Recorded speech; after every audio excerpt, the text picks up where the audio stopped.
হিন্দু ধর্মকে শুধুমাত্র হিন্দুরাই খারাপ করছে। কেউ কেন আমাদের ধর্মকে সম্মান করবে যদি আমরা নিজেরাই না করি?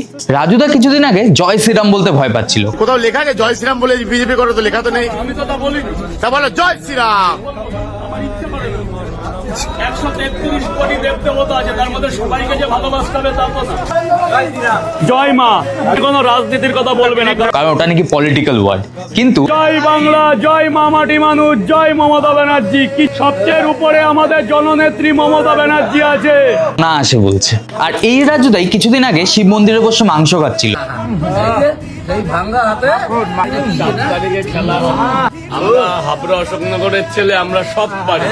নিজে থেকে করেছে নাকি করানো হয়েছে আমি জানি না। হোলির সময় গরুকে মদ খাওয়ানো হচ্ছে, আমরা যাকে গোমাতা বলি। মেয়েদের অত্যাচার করা হয় রং দেওয়ার নাম করে। আমরা না বললে কে বলবে? আর আমি জানি এটা আমরাই ঠিক করতে পারবো। আর হ্যাঁ, আমার রাজুদার সাথে কোনো ব্যক্তিগত শত্রুতা নেই, কিন্তু যেটা ঠিক সেটা ঠিক, আর যেটা ভুল সেটা ভুল।